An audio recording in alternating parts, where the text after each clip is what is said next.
Em nome do Pai, do Filho e do Espírito Santo. Amém. A vossa proteção recorremos, Santa Mãe de Deus. Não nos desprezeis as nossas súplicas e nossas necessidades, mas livrai-nos todos os perigos, ó Virgem gloriosa e bendita. Salmo 45, do Saltério de Nossa Senhora, por São Boaventura. Ó Senhora, Tu és refúgio seguro nas nossas necessidades e a força mais poderosa que arrasa os nossos inimigos. O mundo está pleno de Teus benefícios, que ultrapassam os céus e penetram nas profundezas. Pela plenitude de Tua graça, aqueles que estão no abismo se regozijam ao se verem libertos. Pelo glorioso Filho de Tua sagrada virgindade, os seres humanos são feitos companheiros dos anjos. Ave Maria, cheia de graça, o Senhor é convosco. Bendita sois vós entre as mulheres, bendito é o fruto do vosso ventre, Jesus. Santa Maria, Mãe de Deus, rogai por nós, pecadores, agora e na hora de nossa morte. Amém. Glória ao Pai, ao Filho e ao Espírito Santo, como era no princípio, agora e sempre, e por todos os séculos dos séculos. Amém. Doce coração de Maria, sede a nossa salvação. Ó Jesus, que viveis em Maria, vinde viver em vossos servos. A incapacidade de falarmos de Maria. Maria, Mãe de Deus, ó que grande e insondável mistério de glória, sim, incomparável elevação. Sim, a dignidade que nós reconhecemos na Santíssima Virgem, chamando-a Mãe de Deus, é tão grande que ultrapassa tudo que há de mais excelso nas criaturas, entre os anjos e o homem. São Bernardino de Sena. Maria Dequanatus es Christus, Maria de quem nasceu Jesus, isto é, Maria, Mãe de Deus. Maria é Mãe de Deus. Pronunciando esta palavra, indicamos a fonte de todas as prerrogativas, o pedestal de todas as grandezas da Santíssima Virgem Maria. Não há, com efeito, dignidade mais elevada, no elogio maior para uma criatura, a que a eloquência nada mais pode ajuntar. Os maiores santos e os mais inspirados dentre eles achavam-se impotentes ao querer fazer o panegírico da Mãe de Deus. São Gregório Taumaturgo, cuja palavra era tão eloquente, pretesta ser como uma criança, pois não encontrava expressões quando tratava de falar sobre a Santíssima Virgem. Santo Epifânio declara que se sentiu possuidor de terror à contemplação de sua glória e que não havia espírito algum, por mais forte que seja, nem língua bastante bela e expressiva que possa publicar tais maravilhas. Bossuet, com o seu gênio tão elevado e penetrante, não ousava abordar este sublime mistério. Seu olhar de águia ofusca-se em face deste abismo, e ele exclama cheio de terror: Maria, Mãe de Deus! E esta palavra encerra tudo, diz tudo. Após ter feito o elogio da Virgem Santíssima, de todos os modos, diz São Bernardino de Sena, e depois de tê-lo conhecido como a fonte mais pura de todas as virtudes, a obra mais perfeita do Criador, e como que um oceano de graças e maravilha da glória, obra-prima da divindade, é necessário voltar ao princípio de todas as vantagens e confessar que depende unicamente de sua divina maternidade. São significativas estas confissões. Como elevaremos nós os nossos olhos por sobre esta inefável maravilha? Nunca se diz mais eloquentemente as grandes coisas do que confessando não as poder dizer. Entretanto, experimentemos fixar o olhar do nosso coração, mais ainda do que o nosso espírito, sobre este mistério de amor. Não é para o escrutar, o que seria impossível, mas para entrever ao menos algumas de suas belezas. e por meio de sua contemplação aumentar a nossa veneração e o nosso amor.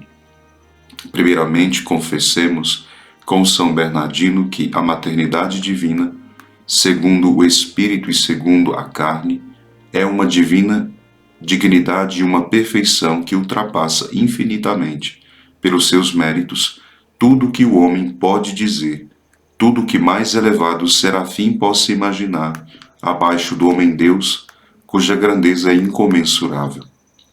Continua o mesmo santo com este magnífico raciocínio.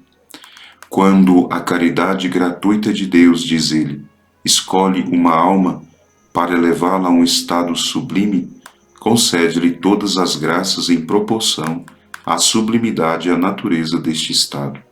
Ora, o estado da maternidade divina ao qual Maria foi chamada por Deus é sem comparação alguma o mais elevado a quem possa chegar a uma criatura pura.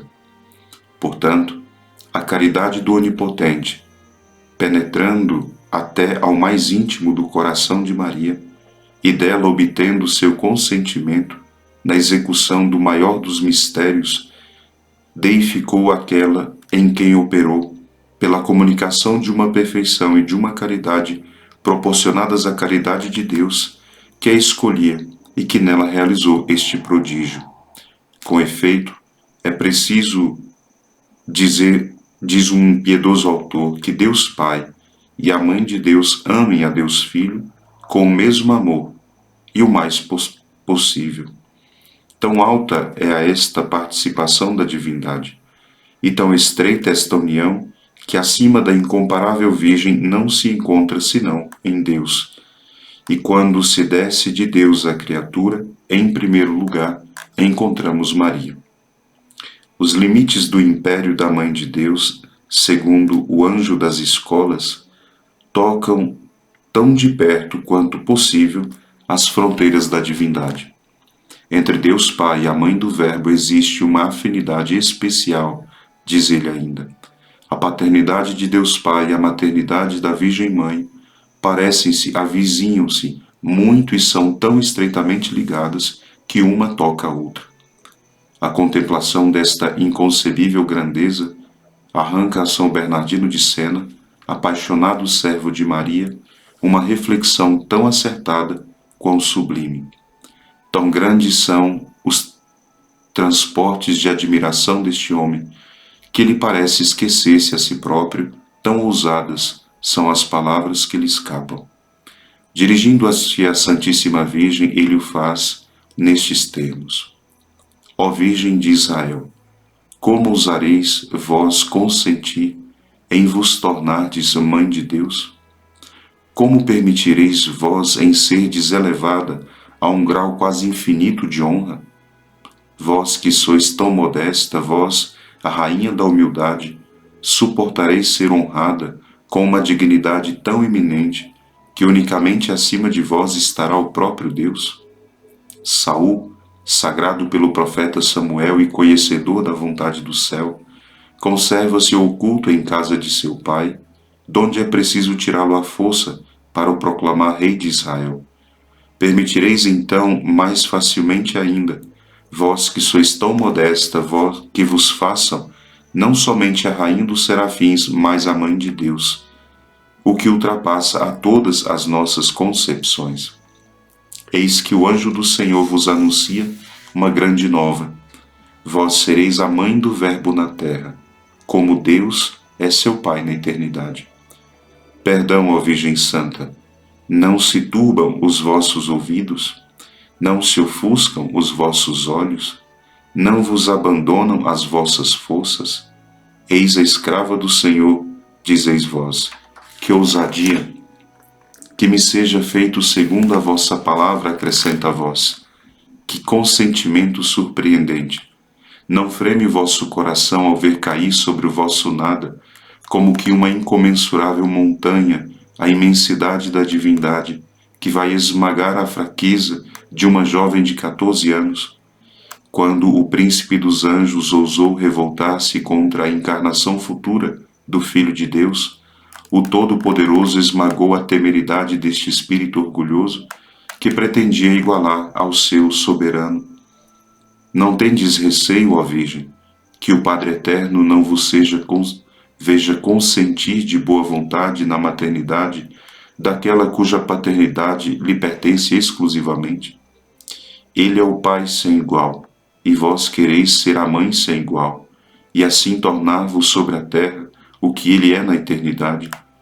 Ó Maria, ó incomparável Virgem, desvenda-se o mistério aos meus olhos. É preciso que sejais a mulher forte, que vossa alma seja de tal modo transformada e perdida em Deus, que não sejais vós mais que viveis, mas que seja Ele que viva em vós. E agora, ó doce Virgem, dai o vosso consentimento, não temais. O peso da divindade pode, pois, cair sobre o vosso nada e não o esmagará, porque estáis apoiada sobre o vosso bem-amado. Para bem compreender toda a extensão das grandezas de Maria, é preciso que nela distingamos uma tríplice maternidade. A primeira é a maternidade corporal, a segunda a maternidade espiritual, pois que ela foi a mãe do Verbo encarnado em sua alma e em seu coração. É uma maternidade mais elevada ainda que a primeira, segundo o testemunho do Senhor. A terceira é a que ela exerce em nossos corações e nas almas generosas em que ela faz nascer Jesus Cristo. Já tratamos desta última maternidade no capítulo precedente, falando acerca das relações entre Maria e nossas almas. Devemos voltar ao assunto mais adiante, indicando como é que Maria é nossa mãe. Consagremos, pois, este capítulo a traçar alguns boquejos sobre as inefáveis grandezas de sua maternidade corporal e espiritual. Com o vosso Filho, ó Mãe Pia, abençoai-nos, ó Virgem Maria.